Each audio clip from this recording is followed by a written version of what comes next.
যতবারই আমি বিরিয়ানি রেসিপি আপনাদের সাথে শেয়ার করেছি ততবারই আপনারা বন্ধুরা আমাকে অনেক অনেক ভালোবাসা দিয়েছেন। তাই আবারও আজকে চলে এসেছি নতুন একটা বিরিয়ানি রেসিপি নিয়ে। আসসালামু আলাইকুম বন্ধুরা, সবাই কেমন আছেন? আমিও খুব ভালো আছি। ব্লগিং উইথ ম্যারোজে একবার সকলকে স্বাগত জানাই। এটা হচ্ছে সোমবারের সকালবেলা, এখন ঘড়িতে বাজে সকাল 8টা। আর এই যে ঘুম থেকে উঠেই কিন্তু আশিবাসি কাজ ছেড়ে আমি চলে এসেছি রান্নাঘরে চা করতে এসেই দেখি আমার দুধের ডাব্বাটা খালি, মানে বক্সটা খালি হয়ে গেছে। দুধ বেশি নেই, তো অল্প যেটুকু দুধ ছিল সেটুকু দিয়েই আমি কিন্তু চাটা বানিয়ে ফেলছি। তারপর দেরিতে একটু ঘুম থেকে যখন বরমশাই উঠবেন তখন আমি ওকে দিয়ে আবার দুধ আনাবো। তো যতটা পরিমাণ দুধ ছিল ততটা পরিমাণ দুধ দিয়ে কিন্তু আমাদের দুজনের চা অনায়াসে হয়ে যেত। আর এই যে চা পাতা, আমার এই যে বক্সগুলো আপনারা দেখতে পাচ্ছেন, কন্টেনারগুলো, এগুলো কিন্তু আমি এম বাজার থেকে কিনেছি। অনেকেই আপনারা কমেন্ট করে বলেন যে এই সুগার লেখা, টি লেখা, এইগুলো কোত্থেকে কিনেছেন। তো আমি সেই জন্য এটা আপনাদেরকে বললাম যে আমি এটা কিনেছি কিন্তু এম বাজার থেকে। তো এইদিকে আমার চা হয়ে গেছে, আর চাটাকে কিন্তু আমি একদম ফ্লাক্সেই ঢেলে নেবো। যেহেতু বরমশাই একটু দেরিতে উঠবে তাই ওর খেতে দেরি আছে, আর আমি তো তাড়াতাড়ি খেয়ে নিই, তাই গরম যাতে থাকে সেই জন্য আমি ফ্লাক্সের মধ্যেই চা রাখি। আর চা খাওয়া আমার হয়ে গেছে, এরপরে এদিকে চলে এসেছি রান্না করতে। তো আজকে ছিল মেয়ের এক জায়গাতে নেমন্তন্ন, তাই ভাবছিলাম যে আমাদের দুজনের জন্য কি করব। তো বরমশাই বললো আমাদের দুজনের জন্য করে ফেলো সামান্য একটু বিরিয়ানি, তাই আমি করছি আজকে চিকেন বিরিয়ানি। যেহেতু মেয়ে চিকেনটা পছন্দ করে, আর মেয়ে এবেলা না খেলে কি হবে, ও তো রাত্রেবেলা তো খাবে, তো সেই জন্য একেবারেই কিন্তু দুবেলা রান্নাটা সেরে ফেলছি। আর এখানে এই যে বরমশাই নিয়ে এসেছে 500 বিরিয়ানির চাল, তো সেটা দিয়ে কিন্তু আমাদের এনাফ হয়ে যাবে। আর এদিকে কিন্তু আলু, পেঁয়াজ এগুলো সমস্ত কিছু ধুয়ে রেডি রেখেছি। ওদিকে দুধও নিয়ে চলে এসেছে বরমশাই, সেটাকেও আমি রেডি করে নেবো। আর এদিকে কিন্তু চিকেনটাকেও নিয়ে চলে এসেছে। তো আপনারা তো দেখতেই পেলেন আমি কিন্তু চালটাকে ভালো করে মেপে, কিন্তু আমি কন্টেনারে তো মেপে নিই, আপনারা দেখেনি, আর সেটাকে কিন্তু ধুয়ে আমি ভেজাতে দিয়ে দিয়েছি। আর এদিকে মাংসটাকে আমি কিন্তু একটা বাটিতে ঢেলে নিচ্ছি। মাংসের পিসগুলো বলেছিলাম একটু বড় বড় আনতে, তো তাই এনেছে, আমার মনের মতো মাংসের পিস এনেছে। এই রকম পিস না হলে কিন্তু বিরিয়ানি করে ঠিক মজা আসে না। তো মাংসটাকে ভালো করে ধুয়ে নেবো। আর এদিকে কিন্তু এই যে আলুটাকে আমি সিদ্ধ করতে বসিয়ে দিচ্ছি। আলুটা সিদ্ধ করতে আমি কিছুই দেবো না, জাস্ট একটু নুন দেবো আর দেবো ফুড কালার। ফুড কালারটা এই জন্য দেবো যাতে লাল লাল একটু কালার হয়, আলুটা দেখতে ভালো লাগে। আর এদিকে কিন্তু আমি জল দিয়ে দিচ্ছি পরিমাণ মতো, যতটা পরিমাণ জল লাগবে আর কি। আর নুন দিয়ে দিলাম পরিমাণ মতো, দিয়ে কিন্তু আমি এটাকে কিন্তু প্রেশার কুকারটা বসিয়ে দেবো। আর আলুটা কিন্তু আমি দুটোই সিটি দেবো, এর বেশি কিন্তু সিটি আমি দেবো না, এর বেশি সিটি দিলে গলে যাবে। আর এইদিকে চালটা কিন্তু আধা ঘন্টার বেশি হয়ে গেছে ভেজানো, তাই আমি এবারে ভাতটাকেও কিন্তু ওদিকে বসিয়ে দেবো। বেলা তো বয়ে যাচ্ছে, তাই তাড়াতাড়ি সমস্ত কাজ করে নেওয়াই উচিত। আর এদিকে কিন্তু এই যে হাঁড়িটা আমি পুরো রেডি করে নিচ্ছি, পুরো জল ভরে নিয়েছি। আর এদিকে এই যে আমি দিচ্ছি কিন্তু এই যে দারচিনি, লবঙ্গ আর এলাচটাকে কিন্তু আমি মুখগুলোকে ভেঙে ভেঙে এইভাবে দেবো, যাতে এলাচের যে স্মেলটা আছে সেটা যেন ভাতে ভালোভাবে আসে।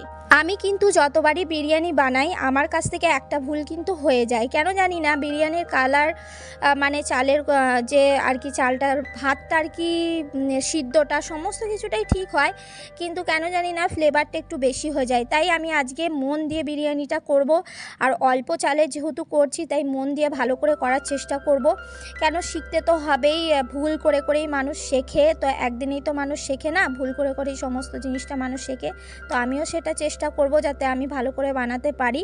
তো এদিকে আমি হাঁড়ি বসিয়ে দিয়েছি, আর এর মধ্যে কিন্তু আমি এই যে ঢাকনাটাকেও দিয়ে দিলাম যাতে তাড়াতাড়ি জলটা ফুটে ওঠে। চলুন এদিকে বাকি কাজগুলো সেরে নিই। এদিকে বাকি কাজ বলতে যেমন দুধটাকে ফুটিয়ে নেবো, দুধটাও ঢেলে নিয়েছি। আর আমাদের বাঙালিদের যে একটা অভ্যাস থাকে দুধের জায়গাটা ধুয়ে রাখা, সেটা। আর এদিকে জানেন তো দেখছি আদা রসুন বাটা শেষ হয়ে গেছে, তাই ভাবলাম শিলনোড়াতেই একটু আদা রসুন বেটে নিই। তো অল্প একটু আদা রসুন নিয়ে কিন্তু আমি শিলের মধ্যেই বেটে নিচ্ছি। মাঝে মাঝে কিন্তু শিলের মধ্যে কাজ করতে ভালো লাগে, যাই বলুন। আর এই যে এখন তো আমাদের দাঁড়িয়ে দাঁড়িয়ে কাজ করে করে অভ্যাস, তাই বসে যেন কোনো কাজই করতে পারি না, তাই দাঁড়িয়ে দাঁড়িয়ে কিন্তু স্ল্যাপের মধ্যেই আমি কিন্তু এই কাজটা করে ফেলছি। আর যেহেতু আমাদের ঘরে একটাই মিক্সি, আর আমরা আছি মানুষ দুজন, তো আমরা দুই জায়গায় কিন্তু একটা মিক্সি নিয়েই ব্যবহার করি। তাই ওর এখন প্রয়োজন আছে আজকে বেশি, তাই ও নিয়েছে, তাই আমি আর চাইলাম না, অল্প কিছু নিয়ে কিন্তু আমি এটাকে শিলের মধ্যেও করে নিচ্ছি। তো আমার যেন মনে হলো আদা রসুন বাটাটা একটু কম, তাই আমি আর একটু আদা এনের মধ্যে দিয়ে কিন্তু আরও একবার ভালো করে আমি কিন্তু পেস্টটা বানিয়ে নিলাম। তো পেস্টটা তো আমার এদিকে রেডি হয়ে গেছে, আর ওদিকে কিন্তু আমার আলুটাও সিদ্ধ হয়ে গেছে। চলুন এবারে দেখে নিই এদিকে ভাতের জলটা ফুটেছে কি না।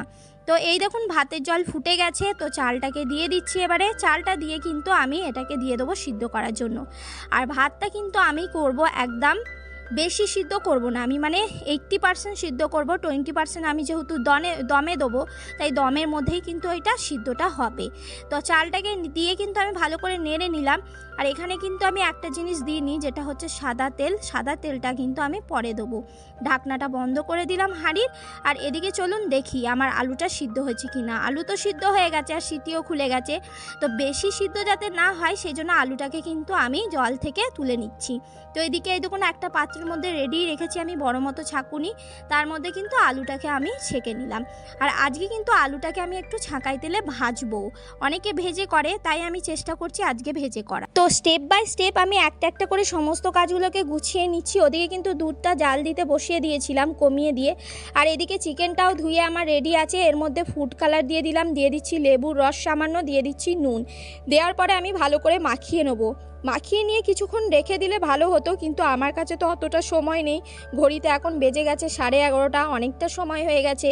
আর এটা বানিয়ে দমে দিতে সময় লাগবে, তাই অতটা সময় নেই বলে আমি মাখিয়েই কিন্তু মাংসগুলোকে ভেজে নেবো। আর আজকে কিন্তু মাংসটা আমি ছাঁকাই তেলে ভাজবো না। আমার যেমন মানে আমি টিচার্স ডের দিনে করেছিলাম যে ছাঁকাই তেলে ভেজেছিলাম, কোয়ান্টিটিটা যেহেতু অনেকটা বেশি ছিল, আজকে কোয়ান্টিটিটা যেহেতু কম, তাই আমি এটা ছাঁকাই তেলে ভাজবো না, আমি অল্প তেলের মধ্যেই শ্যালো ফ্রাই করব। কড়া বসিয়ে দিয়েছি, তেলও দিয়েছি, কিন্তু তার আগে আমি বেরেস্তাটা বানিয়ে নেবো, যেটা একদম কঠিনতম কাজ। বেরেস্তা বানাতে গেলে যেন পেঁয়াজ যেন লাল হতেই চায় না, খুবই ধৈর্যের একটা ব্যাপার হয়। তাই ভাবলাম আগে কিন্তু আমি বেরেস্তাটা করে তুলে নিই। তুলে নিলে কি হবে যে বাকি যে তেলটা থাকবে সেই তেলটাও আমি কিন্তু ইউজ করতে পারবো অন্যান্য কাজে। যেমন ধরুন ওই যে চিকেনটাকে আমি ফ্রাই করতে পারবো, প্লাস চিকেনটা রান্নাও করতে পারবো। সেই জন্য আগে কিন্তু আমি বেরেস্তাটা করে তুলে নিলাম। তো বেরেস্তাটা তো করা হয়ে গেল, আপনাদের সাথে গল্প করতে করতে এই কাজটাও আমার হয়ে গেল। তো চলুন এবারে কিন্তু আমার বেরেস্তাটা আমি একটা জায়গায় তুলে নিয়েছি, এই দেখুন। এরপরে কিন্তু আমি এর মধ্যে এই যে মাখিয়ে রেখেছিলাম যে চিকেনটা, সেটাকে কিন্তু একে একে দিয়ে দিচ্ছি। চিকেনটা দেওয়ার পরে কিন্তু আমি হাই ফ্লেমে ভালো করে বেশ কড়া কড়া করে লাল লাল করে ভেজে নেবো। চিকেন দেখবেন লাল লাল করে ভেজে রান্না করলে কিন্তু খেতেও ভালো লাগে। আমার আবার চিকেনের যে আঁশটানি গন্ধটা, সেটা কিন্তু আমি সহ্য করতে পারি না। আপনাদের কেমন লাগে, মানে চিকেনকে একটু গন্ধ লাগে কিনা অবশ্যই আমাকে কমেন্টে জানাবেন। আমার তো লাগে, একটু আঁশটে গন্ধ লাগে। তো এই যে আমি কিন্তু এই যে লেবু নুন দিয়ে যেটা মাখিয়ে রেখেছিলাম, সেটা আমার ভাজা ভাজা হয়ে গেছে। এবারে কিন্তু চিকেনটাকে আমি তুলে নেবো। তুলে নিয়ে কিন্তু আমি চিকেনটাকে এবারে চিকেনের যে গ্রেভিটা সেটা বানাবো। তো একে একে সমস্ত চিকেনগুলোকে তুলে নিচ্ছি। ওদিকে কিন্তু একবার চেক করে দেখে নিতে হবে আমাদের ভাতটা হয়েছে কিনা, কেন বেশি ভাতটা আবার রান্না হয়ে গেলে মুশকিল আছে। বিরিয়ানির চাল কিন্তু বেশি রান্না করলে কিন্তু গলে যাবে। তো এদিকে কিন্তু আমি চিকেন তুলে নিয়েছি, আর আমার কেটে রাখা পেঁয়াজ দিয়ে দিলাম। পেঁয়াজটাকে এবার ভালো করে ভেজে নিচ্ছি। পেঁয়াজটা হালকা লাল লাল হলে তবেই আমি একে একে সমস্ত মশলাগুলো। গ্যাসের ফ্লেমটা তো লো মিডিয়াম রেখেছি। চলুন দেখে আসি এবারে আমাদের চালটা হয়েছে কিনা, ভাতটা। তো ভাতটা তো হয়েই এসেছে, তার মধ্যে দিয়ে দিচ্ছি একদম লাস্টে সাদা তেল। সাদা তেল দিয়ে কিন্তু আমি একটুকে নাড়িয়ে নিয়েছিলাম। তারপরে এবারে নামিয়ে নিচ্ছি। এবারে কিন্তু ভাতটার ফ্যানটা গড়িয়ে নিচ্ছি। তো ভাতটার ফ্যানটাকে এখানে গড়াতে বসিয়ে দিলাম। তো যতক্ষণ ভাতের ফ্যানটা গড়াচ্ছে ততক্ষণ কিন্তু আমরা চিকেনটাকে রান্না করে নেবো। তারপরে কিন্তু ভাতটা আবার আমরা তুলে নেবো। তো আমি এখানে একটা সাপোর্ট দিয়ে দিই, একটা সাপোর্ট না দিলে কিন্তু সমস্ত ভাত পড়ে চারিদিক মাই হবে। তো এই কাজটা তো সবথেকে বড় কাজ মনে হয় আমার যেন রান্নার মধ্যে। আর এই যে আবারও ফিরে এলাম রান্নার কাজে। তো আমার পেঁয়াজটাও এদিকে লাল লাল হয়ে গেছে। এখানে আদা রসুন যেটা বাটলাম কিছুক্ষণ আগে, সেটা দিয়ে দিলাম। একটু সামান্য জল দিয়ে দিচ্ছি, কেন কড়াটা যেন মনে হচ্ছে তলায় ধরে ধরে যাচ্ছে, তাই মশলাটা যাতে ধরে না যায় সেই জন্য সামান্য জল দিলাম। এরপরে এর মধ্যে কিন্তু হলুদ ছাড়া সমস্ত মশলা দেবো। বিরিয়ানিতে তো হলুদ যায় না, হলুদ ছাড়া কিন্তু আমি সমস্ত মশলা দিচ্ছি। আর এখানে কিন্তু কাশ্মীরি লঙ্কা গুঁড়ো দিচ্ছি, ঝাল লঙ্কা গুঁড়ো দেবো না। আপনারা তো সবাই জানেন আমি ঝাল কম করি, কেন আমাদের ঘরে ফ্যামিলিতে সবাই ঝালটা একটু অ্যাভয়েড করে তাই। তো এখানে দিয়ে দিলাম ধনে গুঁড়ো, দিয়ে দিচ্ছি এখন জিরে গুঁড়ো। এরপরে এর মধ্যে দিয়ে দিচ্ছি সামান্য অল্প একটু চিমটি কেটে দিলাম একটু ঝাল লঙ্কা গুঁড়ো। আর এখানে দিয়ে দিচ্ছি নুন পরিমাণ মতো। নুন আবার বেশি দেবো না, কেন মাংসটা যখন আমি ভেজেছিলাম তাতে নুন ছিল, তাই নুনের পরিমাণটা একটু অল্পই রাখবো। এরপরে ভালো করে মশলাটাকে কষিয়ে নিচ্ছি। আর আপনারা দেখতেই পাচ্ছেন কত সুন্দর গ্রেভিটা হয়েছে, মানে তেল তেলে ভাবটা। এরপরে যে ভেজে রেখেছিলাম চিকেনগুলোকে, সেইগুলোকে দিয়ে দিলাম। ভালো করে এবার চিকেনগুলো মশলার সাথে কষিয়ে নেবো। কষিয়ে নেওয়ার পরে এবারে সামান্য সামান্য একটু একটু করে জল দিয়ে এটা কষাতেই থাকবো। যখন একদম ভালো করে কষে যাবে তখন এতে সামান্য ঝোল মতো দিয়ে ফুটিয়ে নেব। বন্ধুরা, বিরিয়ানি বানানো খুবই সহজ যদি একটু মন দিয়ে বানানো যায়, আর একটু প্রসেসটা জানলে কিন্তু তাড়াতাড়ি হয় এবং ভালোভাবে হয়। আমি তো প্রত্যেকবারই চেষ্টা করছি যাতে ভালোভাবে ভালো করে খাওয়াতে পারি, কিন্তু কেন জানি না প্রত্যেকবারই আমার কিছু না কিছু ভুল হয়ে যায়। তো ভুল করতে করতেই মানুষ শেখে। তো যাই হোক, এদিকে কিন্তু মাংসটা ঢাকা দিয়ে দিলাম, আর ওদিকে আপনারা দেখতে পাচ্ছেন আর একটা কড়া বসিয়ে দিয়েছি। ওই কড়াতে কিন্তু আমি আলুটাকে একটু ভেজে নেব। আর এই যে ঢাকাটা খুলে কিন্তু আরেকটু আমি গরম মশলার গুঁড়ো দিয়ে দিলাম। আমার কাছে যেহেতু বিরিয়ানি মশলা কম আছে তাই আমি একটু গরম মশলাটাই দিলাম। আর এই যে এদিকে আলুটাকে দিয়ে দিয়েছি, ওদিকে আপনারা দেখতে পাচ্ছেন আলুটাকে ভাজতে দিয়ে দিলাম। আলুটা ভাজবো, তো যেহেতু এখানে চিকেনটা আমার হয়ে গেছে তাই চিকেনটা নামিয়ে নিলাম।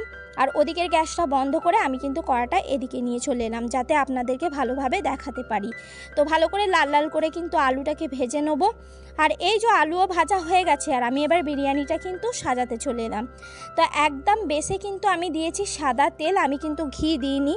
আর এই যে দিয়ে দিলাম গরম গরম ভাতটা, রাইসটা দিয়ে দিলাম। এরপরে আমি কিন্তু দিচ্ছি এই যে মাংসের লেয়ারটা। তো আজকে কিন্তু মাংস আমি এক সাইডে করিনি, আমি সমস্ত দিকে করেছি। যেহেতু ঘরে খাবো প্লাস অল্প চালে, তাই জন্য খুঁজে পেয়ে যাব, অসুবিধা হবে না। যখন বেশি কোয়ান্টিটি হয় তখন কি করি, এক পাশে আমি চিকেনটা করি, মানে এক পাশে মাংস দিই আর এক পাশে আলু দিই, যাতে আমি যখন সার্ভ করব কাউকে যাতে নিতে সুবিধা হয়। তো এদিকে আলুও দিয়ে দিয়েছি, তার উপরে আমি আবারও দিয়ে দিচ্ছি রাইস, চারিদিকে ছড়িয়ে দিচ্ছি।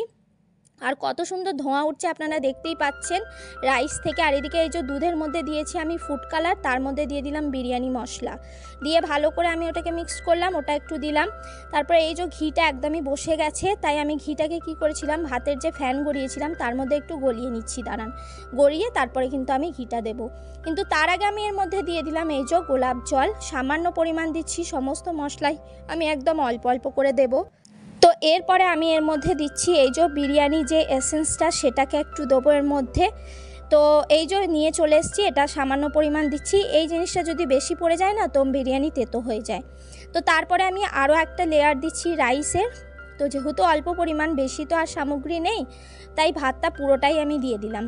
পুরোটা দেওয়ার পরে এবারে আবার বাকি যা যা মশলা আছে সমস্ত কিছু দিয়ে দেবো। যেমন এই যে সামান্য দুধ ছিল সেটা দিয়ে দিলাম।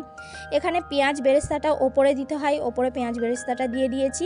আর এদিকে বাকি যে আমার ঝোলটা ছিল চিকেনের, সেই গ্রেভিটা কিন্তু আমি দিয়ে দিলাম এর মধ্যে। তো পুরো গ্রেভিটা এবার দিয়ে দিচ্ছি। এরপরে কিন্তু আর দেওয়ার মতো তেমন কিছু নেই, এবারে কিন্তু দমে দেবো। তো ঢাকনা বন্ধ করে দিলাম, এবার দমে দিয়ে দিলাম। একদম লো করে কিন্তু 15 মিনিট দমে রাখছি। আর মাথার উপর দিয়ে দিয়েছি কিন্তু একটা নোড়া। তো আমার দম হয়ে গেছে। এদিকে আপনাদেরকে এবার দেখিয়ে দিই বিরিয়ানিটা কেমন হয়েছে। তো আজকের বিরিয়ানিটা কিন্তু আমার খুব পছন্দ হয়েছে, কেন আমি যে ভুলগুলো এর আগের বিরিয়ানিতে করেছিলাম সেই ভুলগুলো কিন্তু এই বিরিয়ানিতে হয়নি। আস্তে আস্তে এবার আমি শিখে যাচ্ছি বিরিয়ানিটা কেমন হয়। তো আপনারাও যারা জানেন না এইভাবে